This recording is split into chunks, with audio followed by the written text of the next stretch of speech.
Ako po si Miss Winnie at ito ang ating kwento. Magandang araw, Miss Winnie. Ako nga po pala si Carmen, tubong si Kehor. May isang bahagi po sa buhay ko na hindi ko malilimutan. Hayaan niyo po sanang ikwento ko ito dahil bukod sa gusto ko rin marinig ang aking kwento sa inyong programa, nagbabaka sakali po akong kapulutan din ng aral ng inyong mga tagapakinig.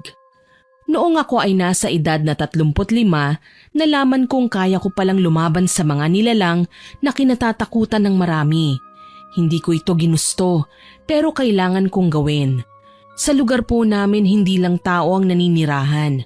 May mga nilalang na nagtatago sa dilim at may mga taong katulad ko na lumalaban sa kanila. Ang sarap talaga ng luto mo, mahal. Wala pa ring tatalo sa adobo mo. Aba, syempre, dapat lang na masarapan ka para hindi ka na maghanap ng ibang putahe. Naku, kahit ano pa yan, ikaw lang naman ang gusto kong kasama habang buhay. Habang kumakain kami ng aking asawa, bigla na lang may lalaking nagsisisigaw sa labas ng aming bahay. Galit na galit siya habang tinatawag ako. Nakilala ko na ang boses niya sa ilang beses na pagtawag sa akin, kaya lumabas kami ni Tasyo para harapin siya. Carmen! Alam mo bang matagal kitang hinanap? Hindi ko matatanggap na pinili mo yung lalaking yan kesa sa akin! Anong ginagawa mo dito, Leo? Wala ka ng karapatan pang guluhin ako! Kung may respeto ka, umalis ka na dito. Huwag ka na dito mag-skandalo! Respeto? Wala nang respeto pagdating sa pag-ibig. At mas lalo akong walang respeto sa lalaking umagaw sa taong dapat ay sa akin. Hindi kita pinili dahil masamang tao ka, Leo. Makasarili ka. Hindi mo kayang magmahal ng totoo. Mga kasama, sige! Sirain natin ang lahat ng meron sila! Leo, wag mong idamay ang bahay namin sa kasamaan mo. Hindi ako papayag, Carmen. Hindi pa tapos ang laban natin. Subukan mong lumapit at makikita mo ang hinahanap mo. Tasyo, anong gagawin mo? Bakit hawak mong itak? Hindi ako patitinag sa halimaw na yan. Sige, lumapit ka sa akin, Leo. Hindi ako magdadalawang isip na itarak sa'yo ang itak na hawak ko. Ang tapang mo naman. Tignan natin kung hanggang saan ang kaya mo. Matapos magsalita ni Leo, bigla na lang nagbago ang kanyang itsura. Nakakatakot na ang kanilang itsura. Mapupula ang kanilang mga mata at kitang-kita ko ang matindi nilang pagkauhaw sa dugo. Ang ilan sa kanila ay nakatitig sa akin at nanlilisik ang mata, habang ang iba naman ay paikot na naglalakad sa palibot ng bahay namin. Para silang mababangis na halimaw na naghihintay ng tamang pagkakataon para umatake. Hindi namin inaasahan ang biglaang pag-atake ni Leo. Hindi yun pangkaraniwang away. Hindi yun simpleng pagsugod ng isang taong galit. Dumating siya hindi lang para manggulo. Dumating siya para tapusin kami, Miss Winnie. Hindi sila mga tao. Mga halimaw silang nabubuhay sa dilim. Mga aswang po sila. At sa sandaling yun, alam kong wala na kaming ligtas. Mga normal na tao lang kami. Wala kaming laban sa kagaya nila. Lumabas kayo dito, mga halimaw! Hindi ko hahayaang saktan niyo ang pamilya ko! Magkakamatayan muna tayo! Tignan natin kung hanggang saan mo kayang ipagtanggol ang pamilyang sinasabi mo! Tasyo, huwag ka nang lumaban sa kanila. Hindi natin sila kaya. Leo, utang na loob. Pabayaan mo na kami. Pakiusap, huwag mo nang idamay ang pamilya ko. Gusto lang namin ang tahimik na buhay. Tahimik na buhay? Hindi ka na magkakaroon ng ganun, Carmen. Walang yaka, Leo. Wala kang puso! Wala akong puso? Hindi ba ikaw ang umagaw sa babaeng dapat ay para sa akin? Sino sa atin ang walang puso? Hindi mo ako pag-aari, Leo. Kaya wag mong idamay ang asawa ko sa kabaliwan mo. Sige, patayin niyo sila! Walang dapat maiwan! Mga kasama, libreng-libre ang pagkain natin ngayon! Ubusin ang dalawang yan! Kitang-kita ko kung paano nag-anyong baboy ramo ang dalawang lalaki na kasama ni Leo. Mabilis silang lumundag palapit sa akin. Matatalas ang kuko nila at halatang gutom na gutom. Humarang kaagad ang asawa ko at siyang humarap sa mga halimaw na kung tawagin ay kiwig. Hindi nagdalawang isip si Tasyo na salubungin ng taga ang isang aswang. Kitang-kita ko kung paano bumulwak ang dugo ng aswang at ang pagkabagsak niya sa lupa. Ang lakas ng loob niyong sumalakay dito, ha? Humanda kayo sa akin! Tasyo, mag-iingat ka! Pagtutulungan ka nila! Lumayo ka, Carmen. Huwag mong hahayaang makalapit sa'yo ang mga halimaw na ito. Huwag na kayong magtapang-tapangan pa. Wala rin naman kayong ipantatapat sa aming mga aswang! Pilit na lumalaban ang asawa ko sa isa pang kiwig na umatake. Pero dahil malakas ang halimaw, isang sunggab lang nito kay Tasyo ay kaagad na bumulagta ang aking asawa. Nabitiwan niya ang itak kaya mabilis niyang hinablot ang upuang malapit sa kanya at ipinukpok yon sa nilalang. Ang bibilis gumalaw ng mga aswang na nag-anyong baboy ramo na may matutulis na kuko. Gamit ang mahaba nilang kuko, napapikit ako nang makitang kinalmot ng isang kiwig ang dibdib ng asawa ko. Tasyo! Leo, parang awa mo na! Tigilan mo na ito! Huwag niyang patayin ang asawa ko! Carmen, tumakbo ka na! Iligtas mo ang sarili mo! Ano, Carmen? Masarap bang panoorin ang minamahal mong unti-unting nahihirapan? Utang na loob, Leo! Pabayaan mo na kami! Hindi! Wala na akong natitirang awa, Carmen! Sige mga kasama! Lapain niyo ang lalaking yan! Carmen, tignan mo! Panoorin mo! Masarap bang panoorin na kinakain ng buhay ang pinakamamahal mong lalaki? Hayop ka, Leo! Wala kang kasing sama! Awang-awa ako sa aking asawa, Miss Winnie. Hindi ko kayang tingnan ang nangyayari sa kanya. Kahit gusto kong lumaban, hindi ko magawa dahil napangungunahan ako ng matinding takot. Lalo akong nanghina nang makita kong unti-unting pinapatay ng mga halimaw ang asawa ko. Wala akong magawa kundi ang panoorin siyang magdusa habang bumabalot sa akin ng takot at kawalan ng pag-asa. Kahit nahihirapan na sa sitwasyon si Tasyo, ay pilit pa rin niya akong tinataboy para iligtas ko ang sarili ko. Pero hindi ko po magawa. Para akong naubusan ng lakas. Sa isang kumpas lang ng kamay ni Leo ay huminto sa paglapa ang mga kasama niyang aswang. Carmen, umalis ka na dito. Hindi kita iiwan, Tasyo. Ayoko! Nakakakilabot ang drama niyo. Pero hindi ito isang palabas na may masayang wakas, Carmen. Leo, ako na lang ang patayin mo. Pakiusap, huwag mo nang idamay ang asawa ko. Maawa ka sa kanya at sa magiging anak namin.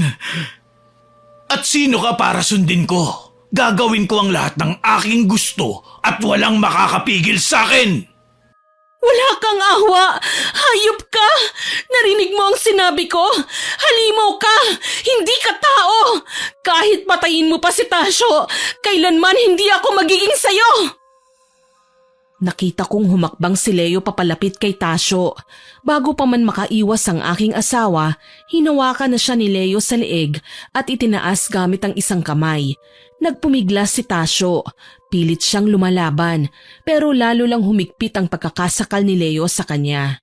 Kitang-kita ko ang paghihirap niya, pero hindi ko alam kung paano ko siya tutulungan. Wag! Tama na! Bitiwan mo siya, hayop ka! Wag na kayong manlaban. Wala ring saysay. Hindi kita hayaang manalo! Tatapusin kita, halimaw! Pinulot ko ang itak na nahulog sa lupa para gamitin kay Leo. Pero bago ko pa maibaon sa kanya, ay matalim na kuko niya ang dumapli sa aking braso. Napaatras ako at nanginig sa sakit. Pero namanhid na ang aking katawan nang makita ko kung paano patayin ni Leo ang aking asawa gamit ang matutulis niyang pangil. Wala akong nagawa kundi tingnan lang ang nangyayari habang humahagulgol at nagmamakaawa hanggang sa binitiwan ni Leo ang aking asawa. Tatakbuhin ko pa sana si Tasyo nang matigilan ako dahil hindi pa pala tapos si Leo sa pagpapahirap niya. Tuluyan niyang nilapa si Tasyo sa aking harapan.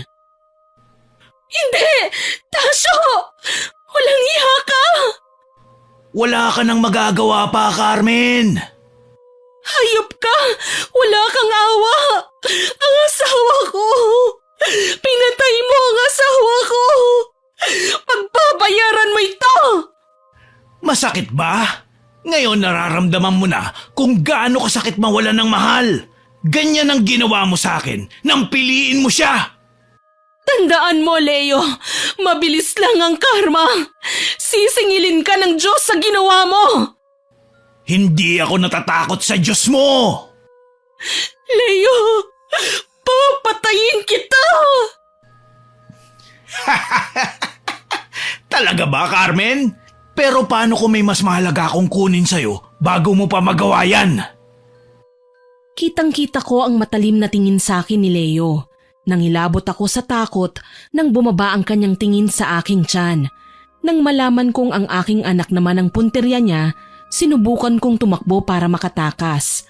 Pero marahas niya akong nahablot at mahigpit na hinawakan sa panga. Pilit akong nagpumiglas pero sobrang lakas niya.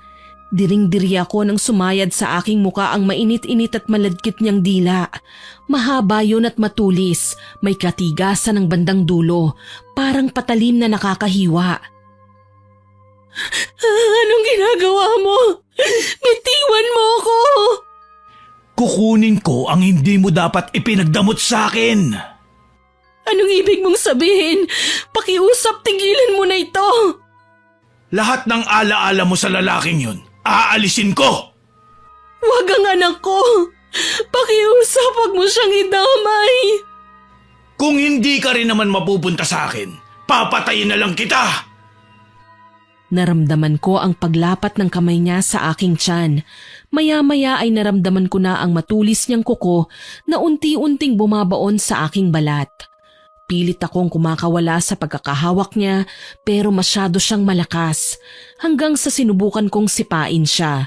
Pero dahil doon ay nagalit siya at sinuntok niya ako sa tiyan ng paulit-ulit hanggang sa naramdaman ko na ang dugong lumabas sa akin. Doon na po ako umiyak ng umiyak, Miss Winnie. Gusto ko na ring mamatay ng mga oras na yon. Huwag ang anak ko! Ha! Akala mo ba makakabuo ka ng bagong pamilya? Hindi, Carmen! Wala kang karapatang lumigaya! Hayop ka! Pagbabayaran mo ito! Yun ay kung mabubuhay ka pa. Ikaw na ang susunod na mawawala ng hininga. Hindi kita tutuluyan. Hahayaan kitang unti-unting mamatay! Tandaan mo, kapag nabuhay ako, sisingilin kita! Bumagsak akong nanginginig habang patuloy na umaagos ang dugo sa aking hita. Pilit kong iginagalaw ang aking katawan pero sobrang sakit, parang dinudurog ako mula sa loob. Sobrang lungkot ang naramdaman ko, pero kabaligtaran ng nararamdaman ni Leo, humahalakhak siya dahil sa ginawa niya sa akin. Unti-unting lumabo ang aking paningin, bumibigat na ang aking pakiramdam, hanggang sa unti-unting nawawala na ang aking lakas. Kahit nakapikit ay naririnig ko ang yabag ni Leo at ng mga kasama niya na papalayo. Wala na akong lakas, kahit sumigaw ay hindi ko na magawa. Hanggang sa tuluyan na akong mawalan ng malay. Hindi ko alam kung gaano katagal ako nawala ng malay, pero pagdilat ko, nasa ospital na ako. Nakita ko ang kapitbahay naming si Ate Dina na nakaupo sa gilid ng higaan.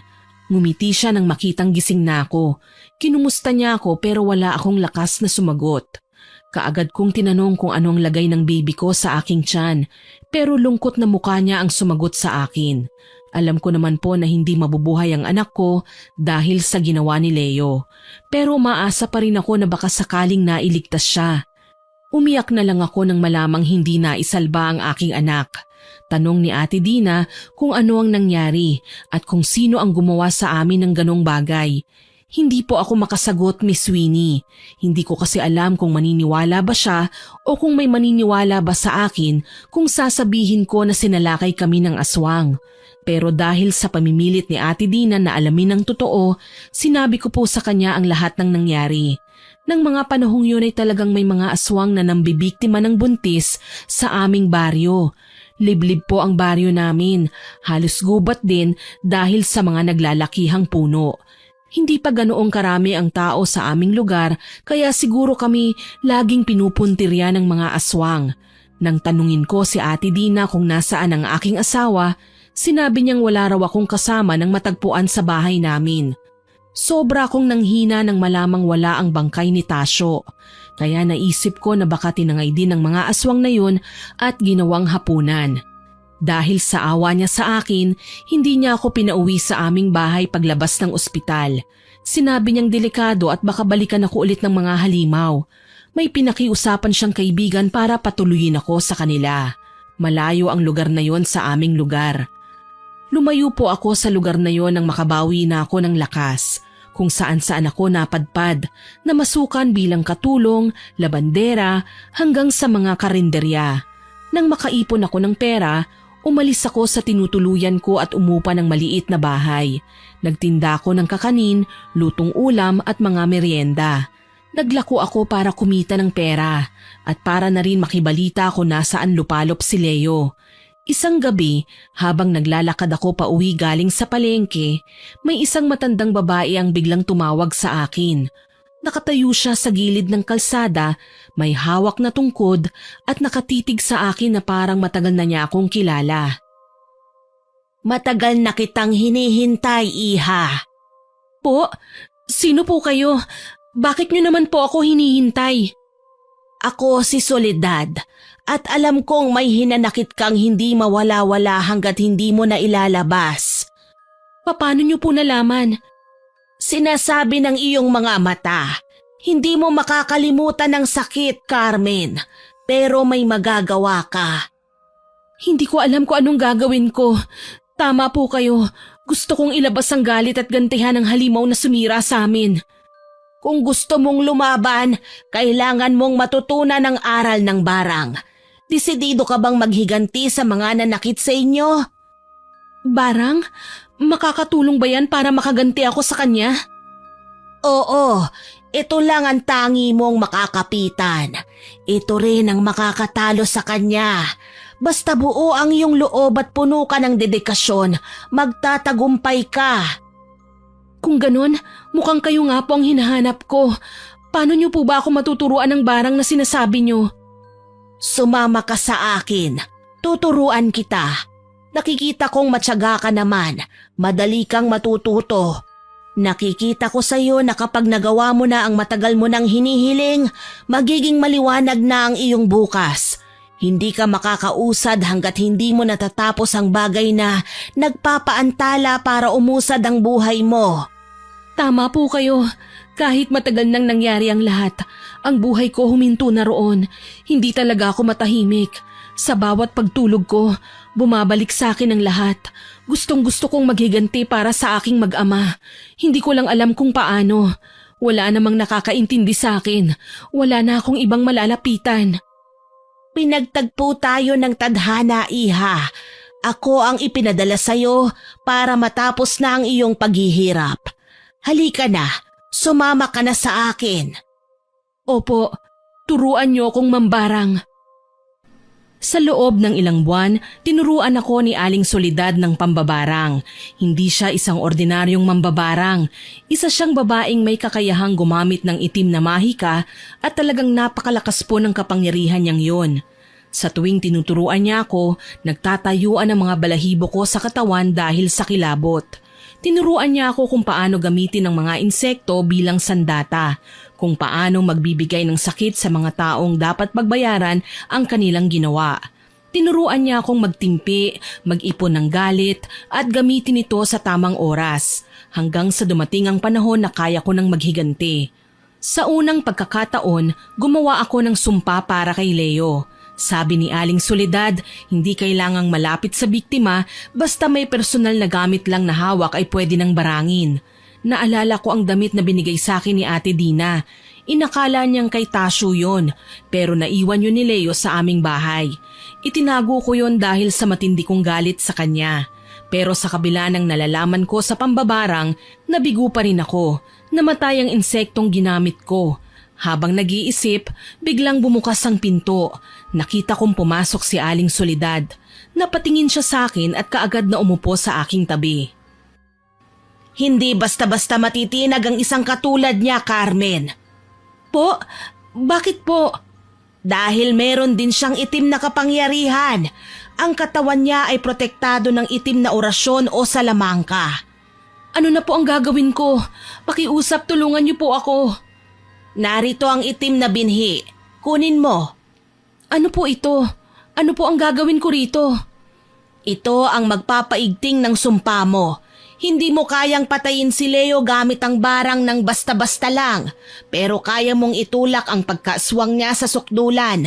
Kapag tuluyan siyang nilamon ng pagiging halimaw niya, unti-unti siyang mawawalan ng kontrol. Babantayan natin siya hanggang sa makita ang resulta gamit ang sarili nating mga mata. Paano ko po ito gagamitin? Ipadala mo ito sa loob ng kanyang katawan. Kagaya nung kung paano mo ipinadadala ang mga insekto sa kanya. Nang sumunod na gabi, inumpisahan ko na ang pagbibigay ng sumpa. Sa harapan ko, nakahiga sa ibabaw ng mesa ang isang manika. Mas matibay, mas makapangyarihan kaysa sa nauna kong ginamit. Nakasuot sa manika ang tinahikong damit na mula sa tela ng damit ni Leo. Maingat ko itong pinasok sa isang bote kasama ang itim na binhi at isang buhay na langaw. Parang maliit na hole ng binhi na yon na kasing laki ng butil ng munggo. Sobrang tigas nito at kumikinang. Kinuha ko ang patalim na iginayak ko para sa pagriritual at dahan-dahang hiniwa ang dati kong sugat sa palad. Mahapdi pero hindi ko yun inisip.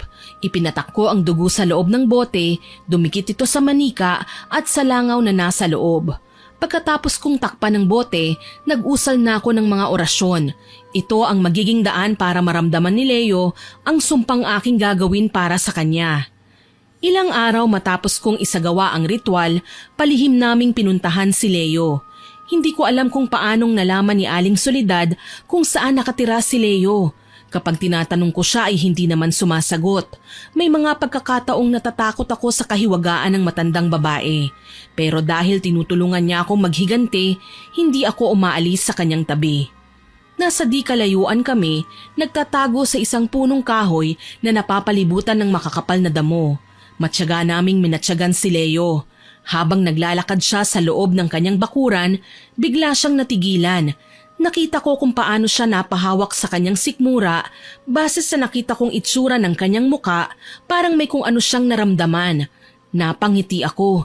Naisip kong tinatablan na siya ng sumpa. Ilang gabi na naming minamatyagan si Leo hanggang sa napansin kong lalong tumitindi ang gutom niya. Palagi siyang balisa at mainitin ang ulo. Nawawala lang ang nararamdaman niyang pagkainis kapag busog na.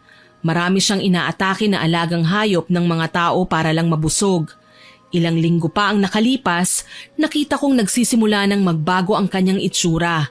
Ang balat ni Leo sa tuwing nasa anyong tao ay unti-unting nangingitim. May kung anong amoy na umaalingasaw sa kanyang katawan dahilan para hindi siya lubayan ng mga langaw. Inis na inis pa siya sa mga insekto habang itinataboy ang mga ito. Ngayon na, Carmen, mag-usal ka na ng orasyon. Ang itinuro ko sa'yo, banggitin mo na para tuluyan na siyang mapasa ilalim ng kapangyarihan mo. Opo, sasambitin ko ng orasyon para makontrol ko na ang isipan niya. Gagawin ko siyang baliw. Ipaparinig ko sa kanya ang aking boses hanggang sa lamunin siya ng takot. Tama yan. Mahusay ang lahat ng ginagawa mo. Hindi ako nagkamali sa pagpili ko sa'yo para manahin ang aking kapangyarihan. Sige, sambitin mo na ang orasyon at kausapin mo siya. Siguradong maririnig ka niya kahit nasa malayo tayo. Pero hindi ka niya makikilala. Matatakot lang siya. Matapos kong sambitin ang orasyon, kinausap ko si Leo sa kanyang isipan. Nakita ko ang pagkagulat at takot sa kanyang muka. Palinga-linga siya sa paligid para hanapin ang nagsasalita, pero hindi niya ako mahagilap. Napahawak na siya sa kanyang buhok at sinabunutan ng sarili. Para na siyang nababaliw kung umasta. Wala nang atrasan, Leo. Handa na akong tapusin ka. Sino ka? Anong ginagawa mo sa akin? Pinaparanas ko lang sa'yo ang sakit na nararamdaman ko noon. Magpakilala ka sa akin! Harapin mo ako ng personal! Huwag kang magtago sa hangin! Hindi mo ba ako naaalala? Sa bagay, sa dami ng binibiktima mo, malamang hindi mo na ako natatandaan. Hayop ka! Magpakita ka sa akin! Papatayin kita! Ikaw ang hayop. Huwag kang mag-alala. Darating ang araw na makikilala mo rin ako. Ah! Ang sikmura ko! Napakasakit! Para may gumagalaw sa loob! Ikaw ba ang sumasalbahay sa akin? Ha? Sabihin mo! Hinayaan mo kasing lamunin ang karne ng walang tigil. Kahit nilalangaw ng karne ay kinain mo pa rin. Masanay ka na sa sakit na yan. Malay mo baka lumipas din. Walang yaka! Lumabas ka dyan at harapin ako! Isa kang duwag! Lumapit ka sa akin! Aray! Ang sakit ng tiyan ko! Anong ginagawa mo sa akin? Dapat mo lang na maranasan yan. Masyado ka kasing matakaw eh. Sa susunod, kontrolin mo ang sarili mo, Leo. Hindi ko kaya. Parang may gustong lumabas sa tiyan ko.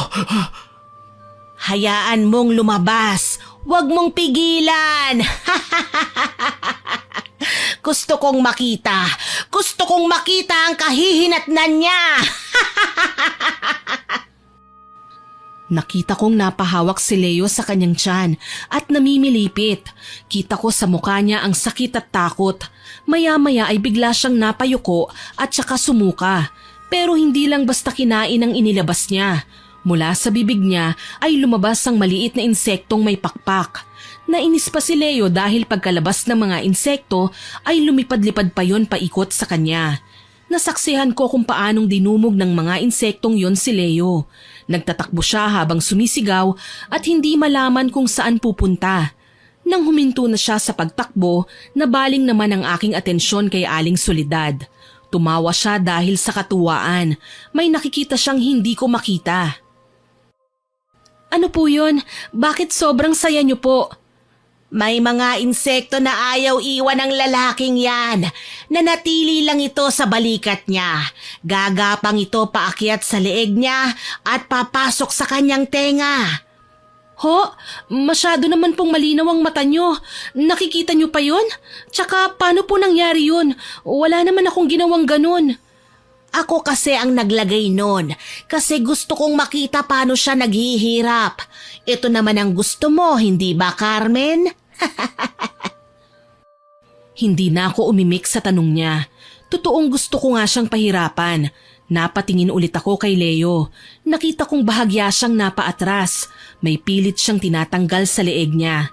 Nasasaktan na rin niya ang sarili sa kakahampas.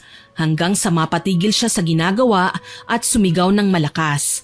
Malulutong ang halakhak na pinakawalan ni Aling Soledad habang pinapanood kung paano naiinis si Leo sa insektong yun. Kahit ako'y kinilabutan na rin sa ginawa niyang pagtawa, Miss Winnie. Kitang-kita ko ang pamimilog ng kanyang mga mata dahil sa katuwaan. Pumasok na! Nasa loob na ng katawan niya ang aking alaga. Ano pong ginawa niyo? Mas lalala ba siya, Aling Soledad? Hindi ba ito katulad ng mga barang na itinuro niyo sa akin? Dahil hindi siya basta-bastang tao, Carmen. Ang binabarang mo ay isang aswang. Isang nilalang na hindi ko pa nasusubukang barangin noon. Mas malakas siya kumpara sa normal na tao. Dahil sa kakaiba niyang abilidad. Kaya dapat lang na mas matinding barang ang ibigay natin. Kailangan niyang maghirap ng husto. Hindi pwede sa kanya ang madali ang pagkamatay.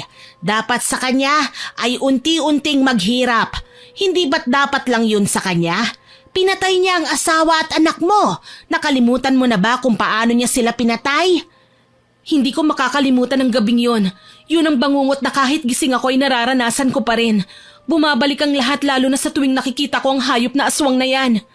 Kung ganon, hindi natin siya dapat iwanan.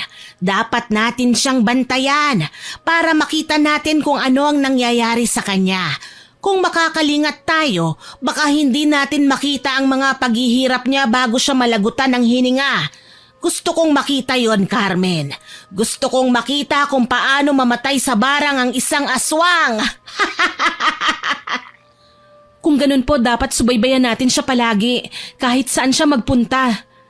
Hindi pa tapos ang lahat, Carmen. Ito ang pinakaimportanting bahagi.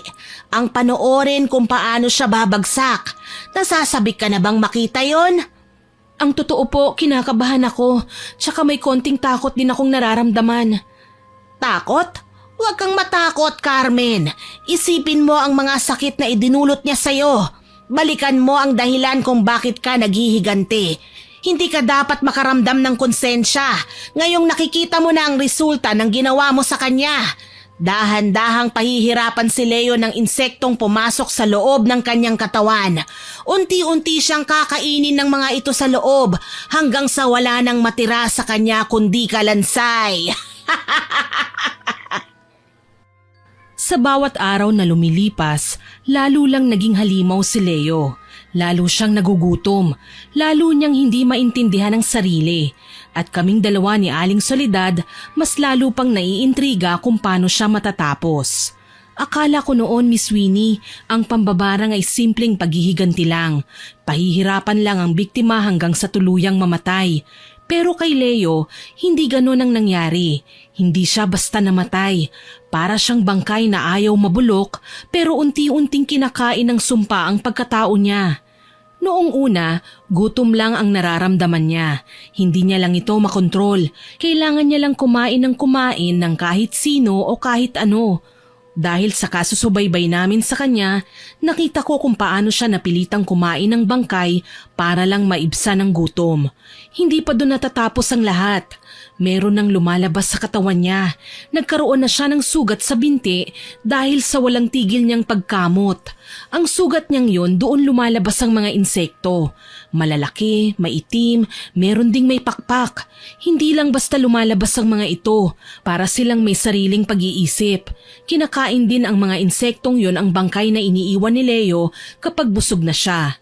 Inubos yon hanggang sa maging kalansay na lamang. Parang mga hayop na gutom ang mga insekto. Isang araw, nakita ko siya na parang wala sa sarili. Hindi na lang basta lumalabas ang mga insekto mula sa sugat sa katawan niya, unti-unti na rin siyang kinakain ng mga ito. Aba, Carmen, tignan mo nga naman kung gaano katibay ang aswang na yan. Ilang buwan na natin siyang pinapanood pero buhay pa rin. Hindi ko akalaing ganito katibay sa barang ang isang aswang. Kakaiba nga po ang nangyayari sa kanya, Aling Soledad. Hindi lang siya basta nahihirapan, para siyang nilalamon ng sumpa. Sarap sigurong panoorin kung paano siya tuluyang mawawasak. Pero Carmen, gusto kong malaman, bakit nga ba galit na galit ka sa kanya? Ano bang ginawa niya sa'yo bukod sa pagpatay sa mag-ama mo?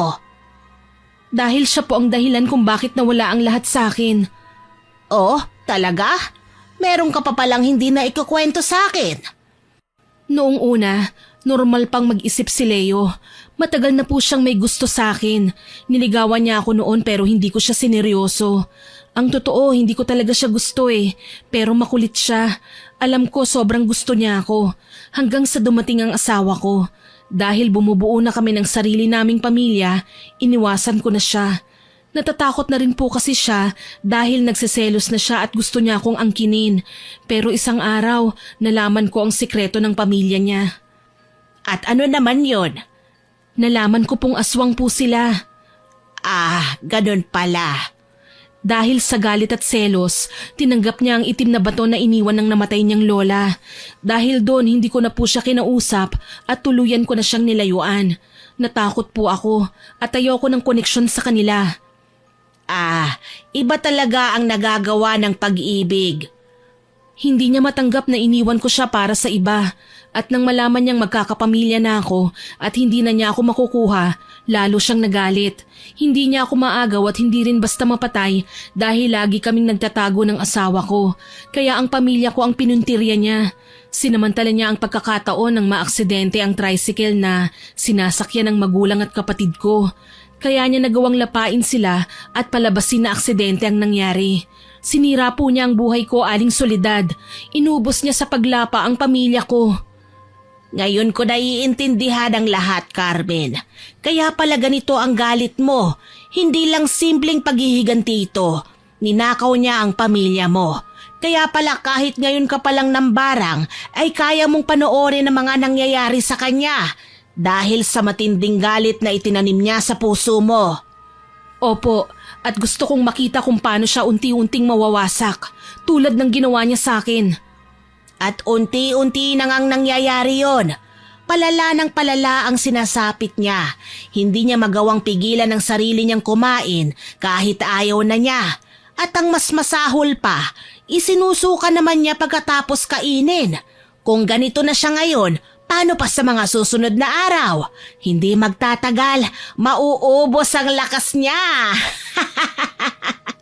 At gusto kong masaksihan kung paano siya magmamakaawa sa akin o kung magmamakaawa nga ba siya. Patuloy namin siyang sinubaybayan sa bahay niya. Dahil din sa kalagayan niya, kaya pinili niyang lumayo sa kanyang pamilya. Natakot din si Leo na kainin niya ang sariling pamilya. Sa tuwing natatapos siyang kumain, bigla siyang nanghihina at doon ko nakita ang pinakakakilakilabot na nangyayari sa kanya. Nagsimula siyang sumuka pero hindi na pagkain ang lumalabas mula sa kanya kundi buhay na mga uod at insekto. Nakita ko rin ang iba na gumagapang palabas ng kanyang bibig. At kahit na anong gawin niya, hindi niya matunton kung sino ang may kagagawa ng sumpang yun. Alam niyang may naglalaro sa kanya, pero hindi niya magawang kumilos dahil sa panghihina. Isang gabi, habang nasa gitna siya ng gubat, para doon maghinagpis, pinuntahan namin siya ni Aling Soledad. Mukhang malapit ka nang matapos, Leo. Sino ka? Anong ginagawa mo dito? At ikaw, Carmen? Buhay ka pa? Nagulat ka ba? Hindi mo akalaing buhay pa ako? Imposible! Napatay ko na kayong lahat! Mali ka, Leo. Hindi mo ko napatay. At ngayon kami ang sisira sa'yo. Kayo! Kayong dalawa ang may gawa nito! Tama ako, di ba? Oo, kami nga. Sinusumpa kita, Leo. Tulad ng pagsira mo sa buhay ko, sisirain din kita. Papatayin kita, Carmen! Kung hindi kita makukuha, mas mabuti pang mamatay ka! Tara na, Carmen. Hindi pa ito ang tamang oras niya. Hayaan mo siya. Hindi magtatagal. Makakamit mo rin ang hustisyang iyong hinahangad. Umalis na nga kami matapos kausapin si Leo. Sa oras na yon, sapat na sa akin ang malaman niyang ako ang may kagagawa ng kanyang paghihirap. Kahit galit siya, wala na siyang lakas para sugurin kami. Ang tanging kaya na lang niyang gawin ay sumigaw at umatungal. Hindi ko alam kung kailan matatapos ang paghihirap niya, pero isa lang ang sigurado ko. Unti-unti nang nawawala sa kanyang sarili si Leo. Dahil sa oras na wala nang masipsip sa kanya ang mga insekto sa loob ng katawan, ang utak na niya ang kakainin ng mga ito. Isang araw nang muli namin siyang balikan, nakita ko siyang gumagapang sa lupa, nanginginig sa gutom, naghahanap ng kahit anong pwedeng isubo. Hindi na siya mukhang tao, Miss Winnie. Para na siyang isang gutom na hayop, isang nilalang na hindi ko mawari kung aswang pa ba dahil sa itsura niyang natutuyot. Sa muli kong pagdalaw sa kanya, nakita ko siyang nakaluhod sa putikan, nakanganga, parang naghihingalo na. May kung anong mabahong likidong umaagos mula sa bibig niya, madilaw na likido na may kasamang mga gumagalaw na insekto at uod. Hindi na yata ako magtatagal. Salamat naman para matapos na ang aking paghihirap. Paghihirap? Kulang pa ang paghihirap mo na yan kumpara sa paghihirap ko, Leo. Ikaw? Ikaw na naman? Bakit ka nandito? Dahil ba gusto mong makita kung humihinga pa ba ako? Oo, gusto kong makita kung paano ka malagutan ng hininga. Natatandaan mo ba kung paano mo pinatay ang asawa ko? Matagal na siyang patay, Carmen. Hanggang ngayon galit ka pa rin sa ginawa ko. Mamamatay ka na nga, hindi ka pa rin nagsisisi? Halimaw ka talaga. Wala kang puso. Hindi, Carmen. Mali ka. Kung wala akong puso, bakit hanggang ngayon ay mahal pa rin kita? Walang pumalit sa'yo sa puso ko. Ikaw ang walang puso. Nauna naman akong dumating sa buhay mo, pero siya ang pinili mo. Bakit ha? Dahil aswang ako? Hindi ako magiging halimaw kung hindi dahil sa'yo, Carmen. Ikaw ang nagtulak sa akin na maging halimaw. Huwag mong isisi sa akin ang mga kasalanan mo. Matagal ka ng halimaw. Kahit kailan hindi ka magiging tao. Pareho lang tayo ngayon, Carmen. Halimaw ka na rin. Mas higit pa sa halimaw na kagaya ko. Nagagawa mong panoorin ang unti-unting pagkamatay ng biktima mo. Hindi ka na rin tao, Carmen. Isa ka na ring halimaw. Tumigil ka. Kahit kailan hindi ako magiging kagaya mo. Magkaiba tayo.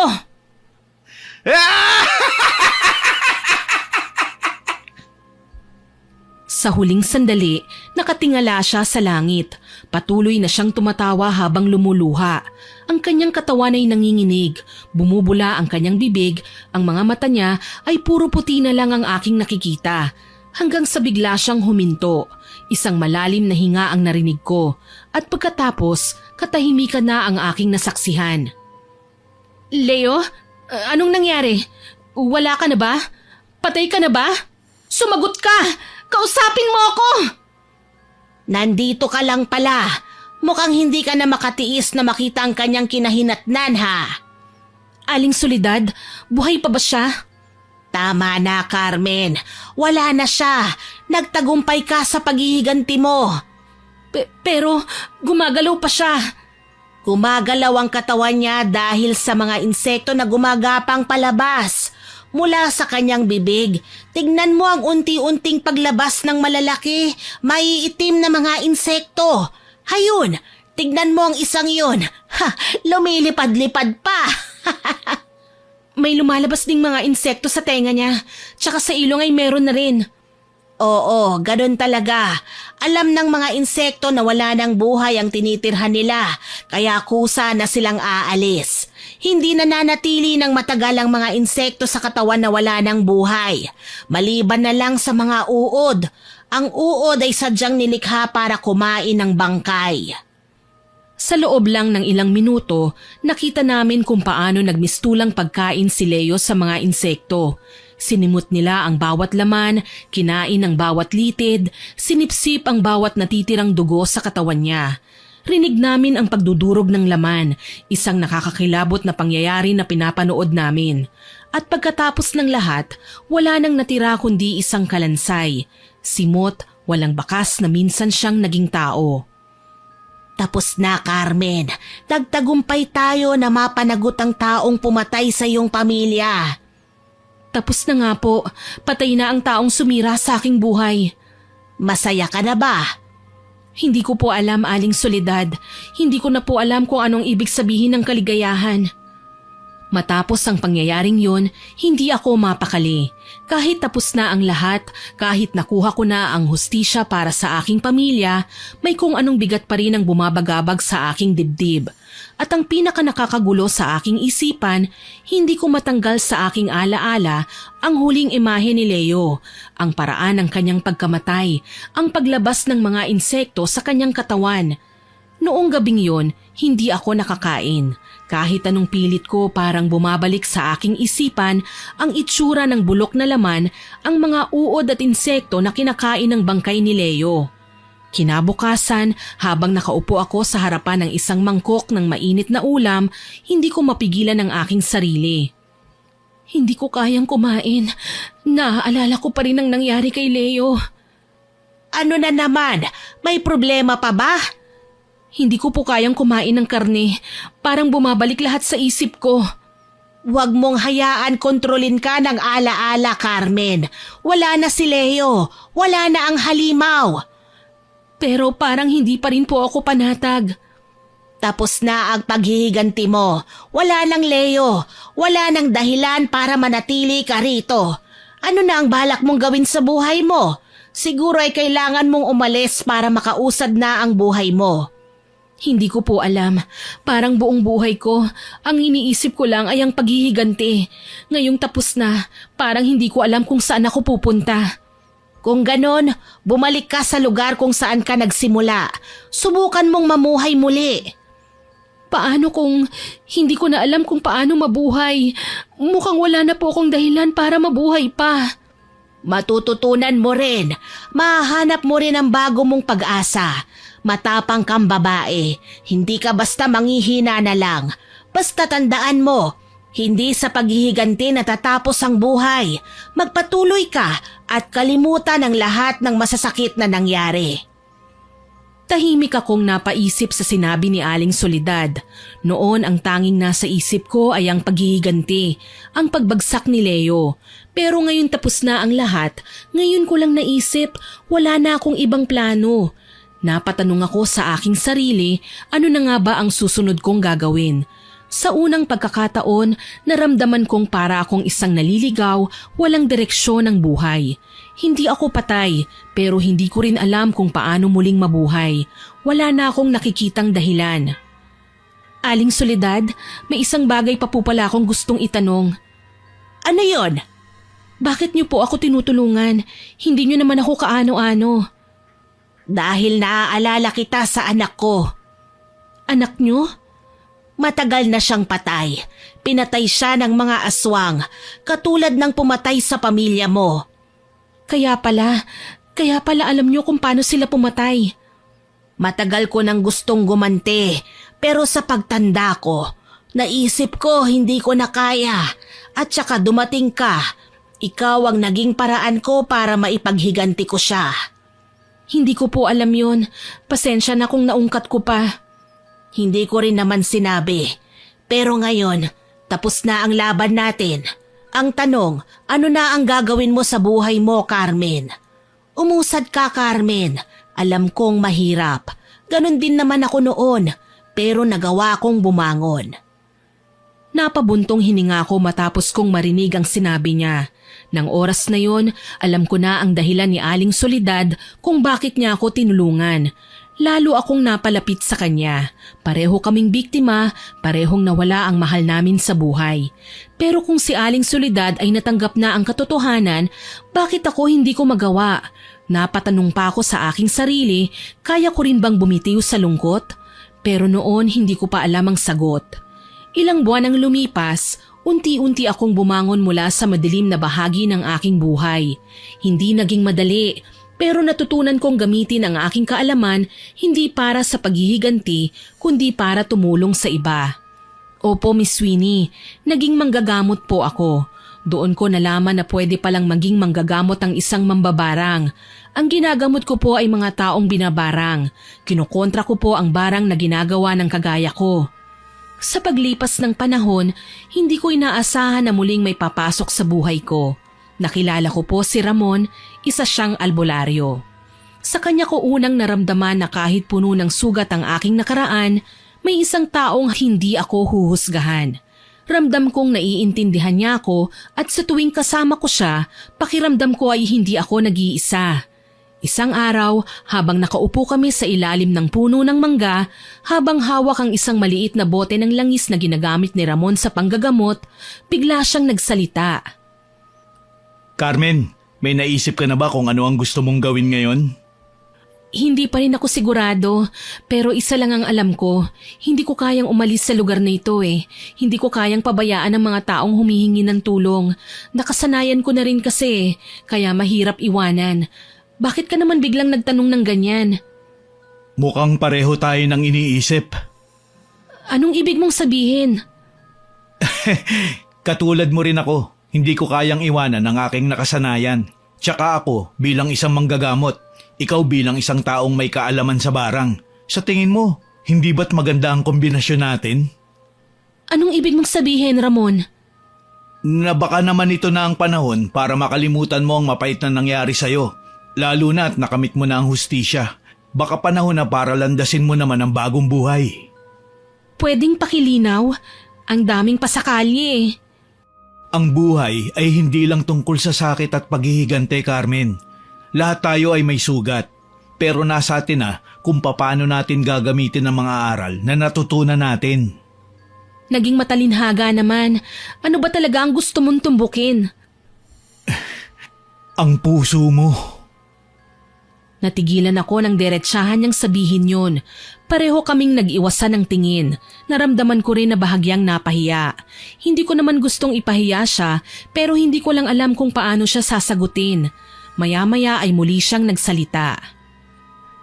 Ngayon, balak mo bang manatili dito o aalis ka pa? Mananatili ako rito. Alam kong hindi na ako pwedeng bumalik sa dati kong buhay. Pero dito ko natagpuan ang bago kong tungkulin. Kung ganun, hindi ka na mag-iisa. Ha? Ikaw, Ramon, anong dahilan mo sa pananatili dito? Hindi ka ba aalis? Hindi ka ba pupunta sa ibang lugar? Hindi ka ba uuwi sa inyo? Hindi ka naman taga rito ah. Gaya mo, marami na rin akong pinagdaanan. Dito na lang ako. Bakit? Kasi, nandito ka. Hindi ko sinabi yun. Kusa lang lumabas sa bibig ko. Talaga ba?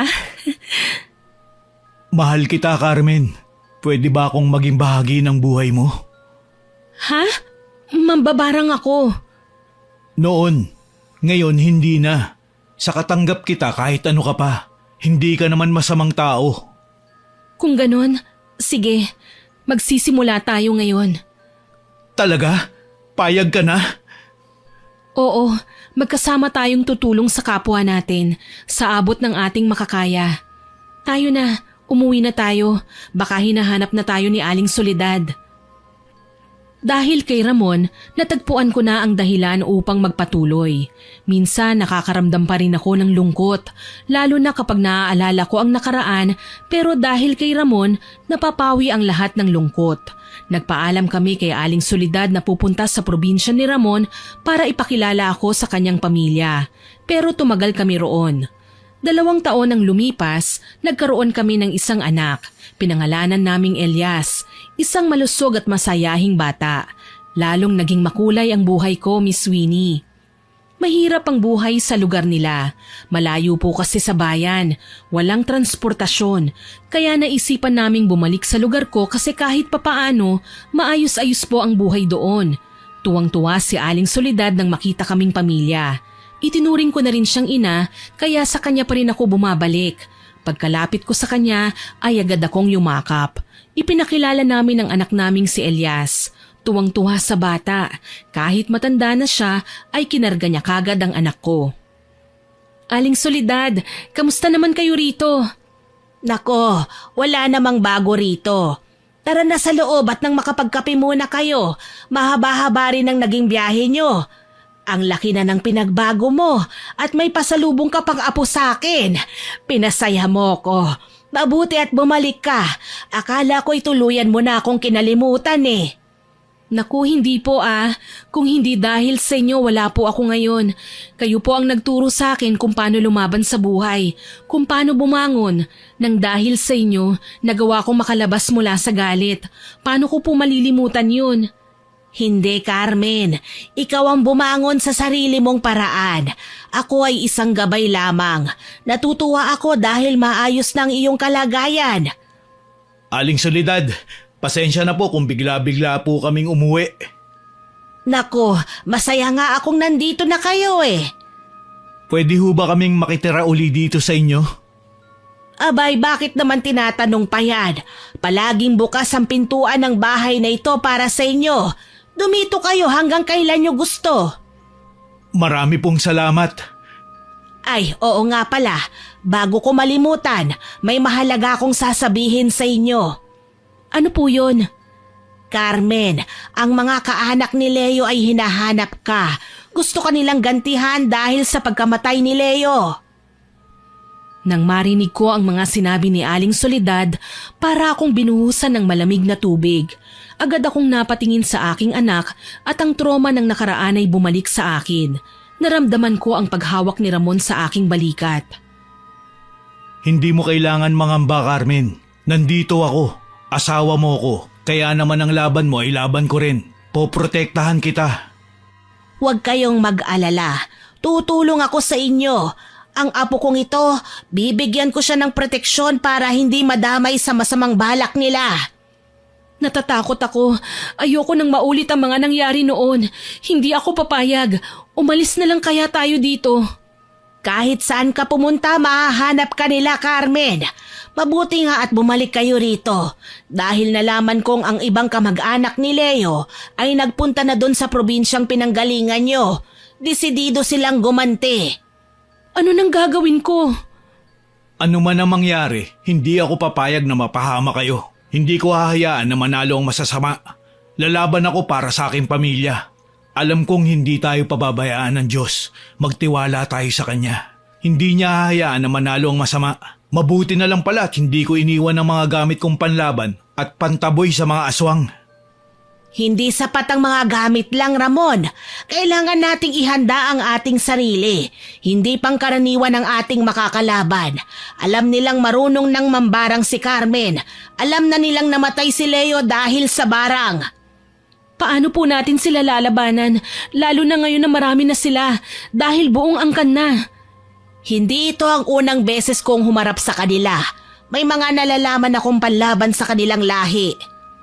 Kung ganun, ituro niyo po sa amin, Aling Soledad. Mas makabubuti kung magtutulungan tayo at pakikinggan ng ideya ng isa't isa. Makinig kayong mabuti. May paraan para mapahina sila. Gamit ang asin, langis ng nyog na may pinagpakuluang dahon ng makabuhay at orasyon ang pananggala sa kanila. Gagawin ko po ang lahat para maprotektahan ang anak ko. Hindi ako papayag na may kunin na naman sila sa akin. Ngayon ako lalaban. Patayan kung patayan. Kinabukasan ay kaagad naming inihanda ang mga sinabi ni Aling Soledad. Nag-imbak kami ng mga panlaban sa aswang. Tuwing hapon, nagsisiga ng goma si Aling Soledad sa bakuran. Nilalagyan yun ni Ramon ng mga kahoy para tumagal hanggang kinaumagahan. Palagi rin naglalagay ng asin sa paligid si Aling Soledad at binabalot niya ng orasyon ng bahay. Ilang linggo na rin ang lumipas at wala namang sumasalakay sa amin, pero hindi ko magawang makampante. Hanggang isang gabi, may biglang lumagabog sa aming bubong. Natutulog na kami ng oras na yon at yon ang gumising sa amin. Anong ingay na yon, Ramon? Sandali, lalabas ako at titignan ko ang nangyayari.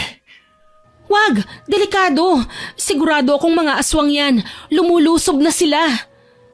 Diyan ka lang. Bantayan mong mabuti ang anak natin. Ayoko dito sa kwarto. Sasama kami sa'yo.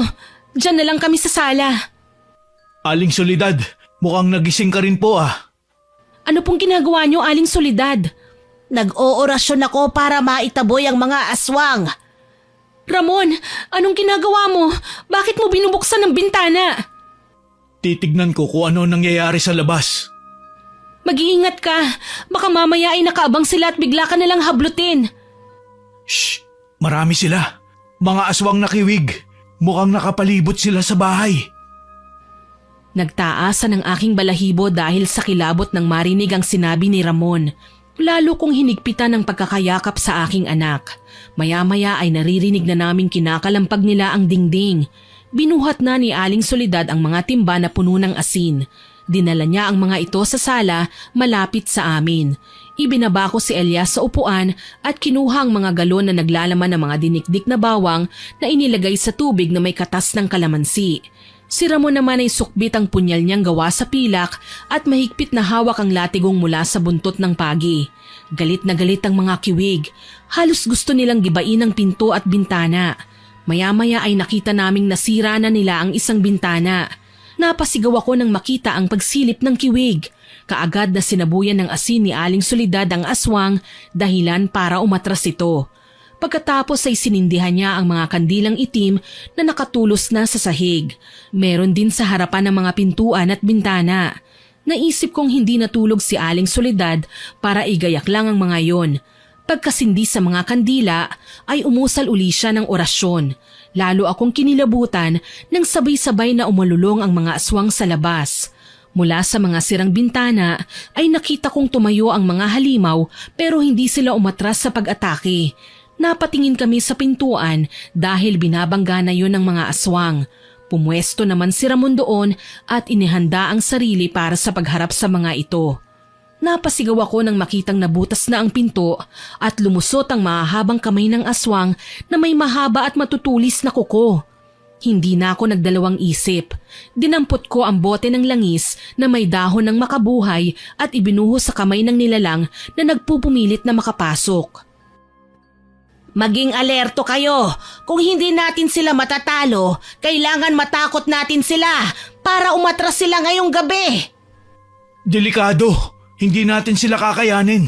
Mas makabubuti kung tumakas na lang muna tayo. Saka na lamang natin sila harapin kapag handa na ang lahat. Tama si Ramon, Aling Soledad. Mapapahamak tayo kapag pinilit natin. Buhay ang nakasalalay sa laban na ito, kaya't hindi tayo pwedeng magpadalos-dalos. Paano tayo makakatakas kung nakapalibot sila sa bahay? Humanda kayo. Kapag pinalabas ko na ang mga alaga kong insekto, wag na wag kayong lilingon. Gamitin natin ang pagkakataong ito para makatakas. Siguradong magkakagulo sila at bahagyang aatras. Sige po, gawin nyo na! Nagsasabay-sabay na sila. Ginigiba na nila ang dingding. Meron na rin sa bubong. Ito ay pinaghalong langis ng nyog at dugo ng tandang. Ipahid nyo sa inyong leg at pulso. Proteksyon to para hindi tayo malapitan ng aswang. Mabuti, Ramon. Ngayon naman ay ako ang gagalaw. Magsasagawa ako ng orasyon. Palalabasin ko ang mga insekto at pasusugurin sa kanila. Ang mga alaga ko ang magbibigay ng daan para makalabas tayo. Ilang ulit umusal ng orasyon si Aling Soledad hanggang sa narinig ko na ang mga ingay ng mga bubuyog sa labas ng bahay. Nang sumilip ako sa bintana, nakita kong nagkakagulo na ang mga aswang dahil sinusugod sila ng mga bubuyog.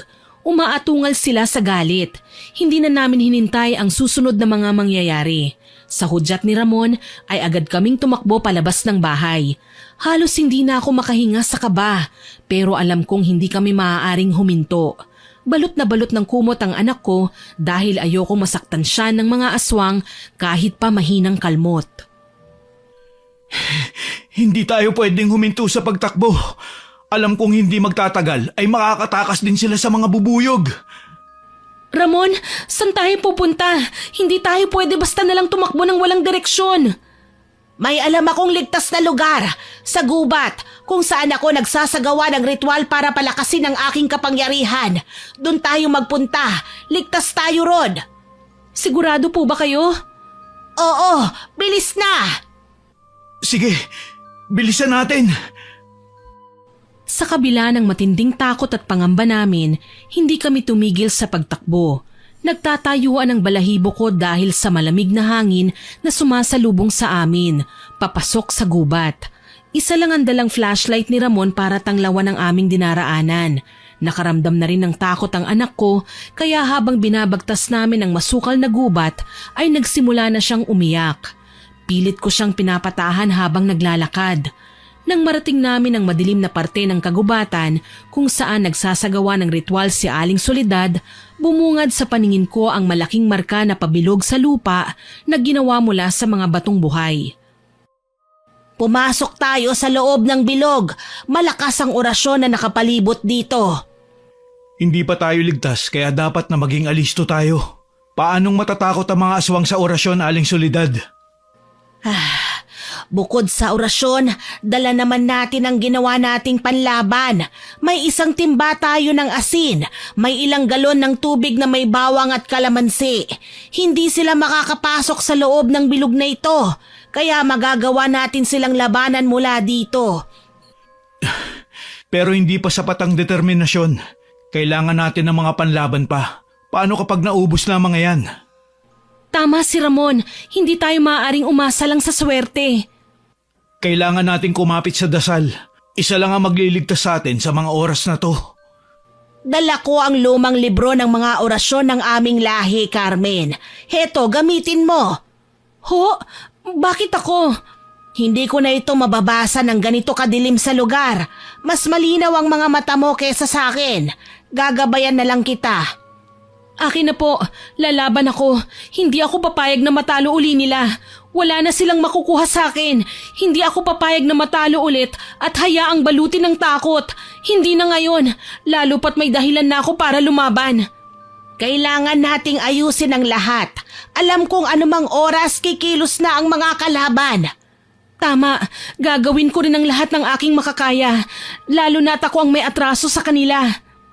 Ang laban mo ay laban rin namin.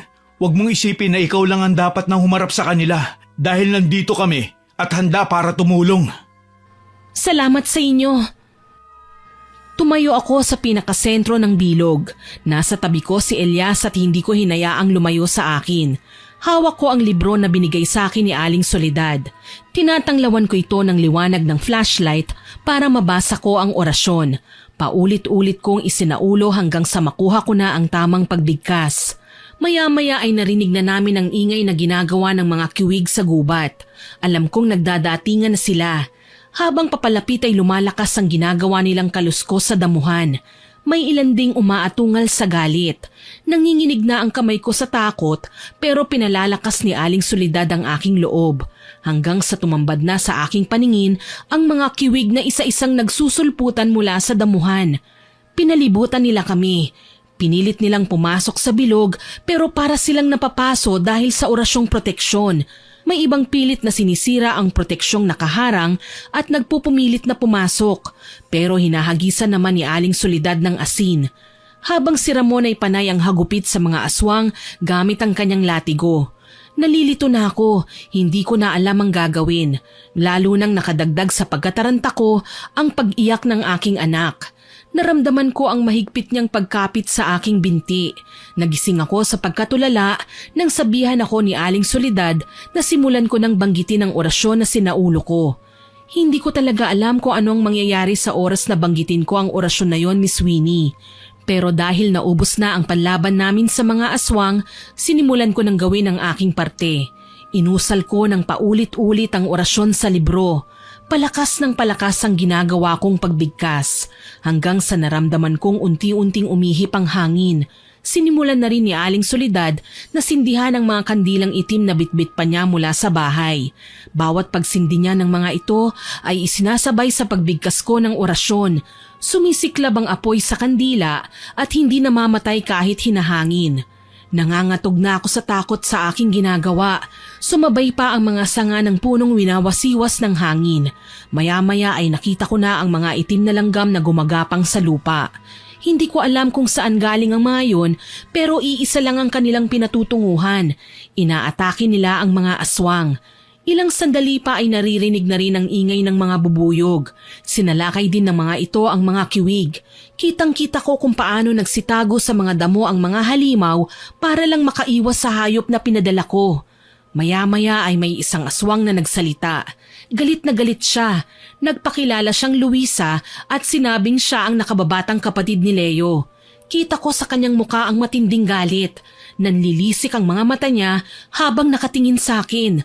Matagal na raw niya akong hinahanap para ipaghiganti ang kapatid niya. Si Leo ang pumili ng kanyang kapalaran. Ako ang naging biktima ng kanyang kasamaan. Kaya ako ang naging katapusan niya, Luisa. Hindi si Carmen ang pumatay sa kanya, Luisa. Pinatay siya ng sarili niyang kasamaan. Inani niya lang ang masasama niyang ginawa kay Carmen. Siya ang may kasalanan sa akin. Ginantihan ko lang siya. Mas marami siyang buhay na kinuha sa akin pero siya lang ang kinuha ko. Hindi ko dinamay ang buong pamilya niya. Pero bakit galit na galit ka? Ikaw pa ang maghihiganti sa akin ngayon, Luisa? Papatayin kita! Gaya ng ginawa mo kay Kuya! Hindi ka dapat maging masaya! Dapat ay mamatay ka, Carmen! Tumakbo si Luisa papunta sa akin. Mabilis siyang kumilos na parang isang gutom na halimaw. Ang kanyang mga kuko ay mas humaba at ang kanyang bibig ay naglalabas ng malalapot na laway dahil sa matinding pagkamuhi. Muli akong nagsambit ng orasyon para sugurin siya ng mga putakte pero hindi niya yun ininda. Inulit-ulit ko ang orasyon pero patuloy lang siyang pumapasok sa bilog.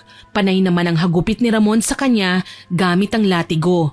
Dahil sa mga sugat na natamo niya mula sa mga hagupit ni Ramon, sinugod na siya ng mga insekto na uhaw sa dugo. Anong ginawa mo sa akin? Ipinagtatanggol lang naman ako ng mga alaga ko laban sa mga kagaya mo. Hinding-hindi ka makakalapit sa akin. Hindi! Hindi to pwede! Tulungan niyo ako mga kasama! Sugurin niyo sila! Kahit anong gawin mo, hindi ka tatantanan ng mga insekto.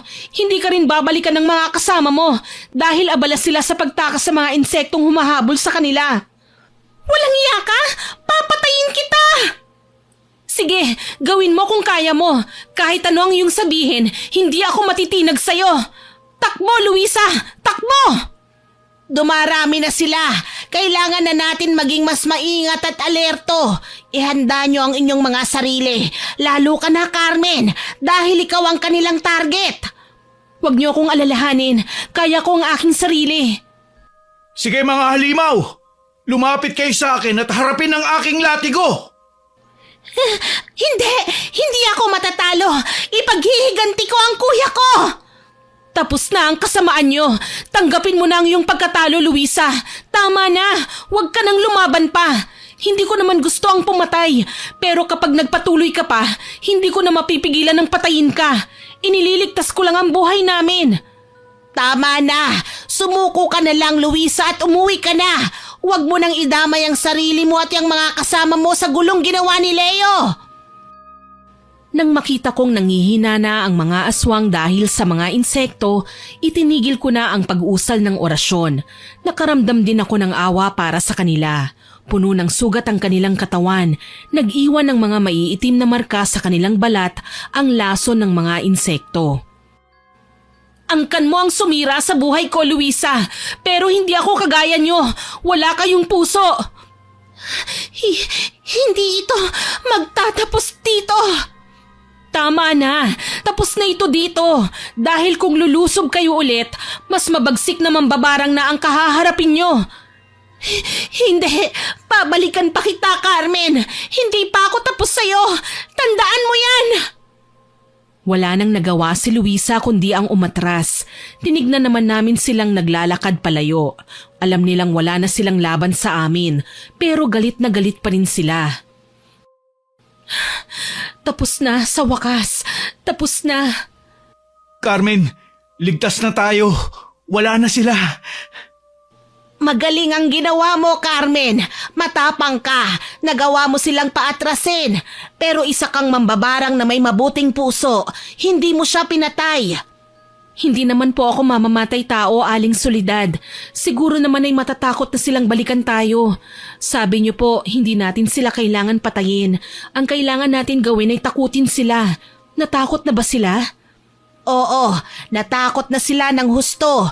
Alam na nilang isang mambabarang ang makakapatay sa kanila. Kaya sumuko na sila para sa kanilang buhay. Kapag kumuha ka ng buhay, gaganti ang naiwan nila. Hindi na matatapos ang gantihan. Pero ngayon, tinapos mo nang hindi kumukuha ng buhay. Natutuwa ako sa'yo. Wala nang dapat ipag-alala. Tayo ang nanalo, Carmen. Ang tapang mo. Hindi ko to magagawa kung wala kayo, Aling Soledad. Hindi lang ako ang lumaban. Tayong tatlo yun. Ganun naman talaga. Ang tunay na laban hindi kailangan mag-isa. Ngayon, oras na para bumalik sa bahay. Hindi na natin kailangang matakot pa sa kanila dahil wala na ang ating mga kalaban. Oo, tama ka. Umuwi na tayo. Pero tandaan mo, Carmen, ang kapangyarihang tinanggap mo, hindi yun mawawala.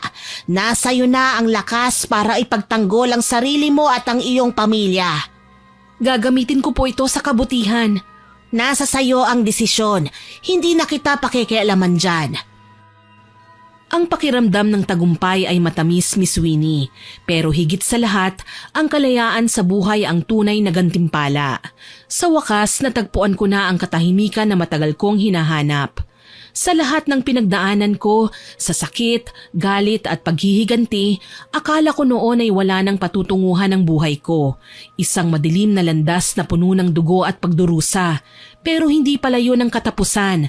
Natutunan kong may mas mahalaga pa kesa sa paghihiganti. Yon ay ang paghilom ng sugat na dulot ng mapait na kahapon. Ngayon kasama ko si Ramon at ang aming anak na si Elias at patuloy akong nabubuhay na puno ng pag-asa. Hindi ko kinalimutan ang kakayahan kong mambarang pero ginamit ko ito sa kabutihan para protektahan ang mahihina at upang pagalingin ang mga binabarang ng masasama. At sa puso ko, alam kong natapos na ang isang kabanata ng buhay ko. Pero sa bagong umaga, isang panibagong simula ang naghihintay. Carmen, kakain na! Tama na yung pagwawalis dyan sa bakuran. Magkakadahon din naman yan ulit eh. Ikaw na lalaki ka, katwiran mo talaga bulok. Kapag dumami ang mga dahon dito, ako rin ang mahihirapang magwalis. Hindi ka naman tumutulong. Tutulungan kita bukas sa pagwawalis dyan. Lalamig na tong ulam oh, masarap to. Bagong ani ang patola. Halika na, kumain na tayo. Patola na naman ang ulam? Oo, hanggat hindi nauubos ang bunga ng tanim nating patola, ito at ito pa rin ang ulam natin. Huwag ka na magreklamo. Iba't ibang luto naman ang ginagawa ko eh. Kahapon may sardinas, ngayon naman miswa. Ay, naririnig ko lang ang salitang ulam. Parang kumukulo na ang tiyan ko. Kung bakit kasi nagtanim ng sandamakmak na patola ang lokong to eh. Kahit ang mga tao ayaw nang bilhin ng tanim namin. Kahit nga ipamigay ay ayaw na rin tanggapin dahil umay na. Talaga naman oo. Kapag sinuswerte ka nga naman sa asawang masipag magtanim, dapat masipag ka ring magpunta sa banyo. Nasaan ka na? Oo, nariyan na. Nagmamadali lang? Hindi makapaghintay? Sa buhay, hindi natin maiiwasan ang sakit at pighati. May mga pagkakataong magagalit tayo, maghahanap ng hustisya, at mararamdaman nating tayo'y nag-iisa. Pero hindi tayo dapat manatili sa dilim, dahil ang tunay na tagumpay ay hindi nakikita sa paghihiganti, kundi sa kakayahan nating bumangon, matuto, magmahal at magpatawad. Dahil sa huli, ang kapayapaan ay hindi natin matatagpuan sa ibang tao kung hindi sa sarili nating mga puso. Hanggang dito na lamang po ang aking liham, Miss Winnie. Maraming salamat po sa pagbabahagi ng aking kwento.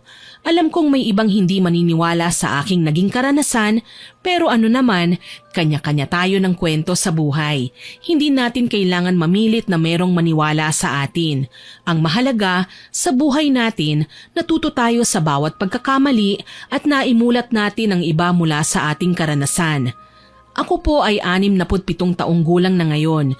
Isinulat ko ito habang pinagmamasdan ng aking mga apo na naglalaro sa bakuran. Isa lang ang naging anak namin ni Ramon, pero nagkaroon kami ng 3 apo sa kanya. At ang mga apo kong yun ang siyang kinaaaliwan ko ngayon. Muli, marami pong salamat sa pagbabasa ng aking kwento. Naway nagustuhan niyo ang aking ibinahaging kwento. Ako po si Miss Winnie na nagsasabing hanggang sa muli at salamat sa inyong pakikinig.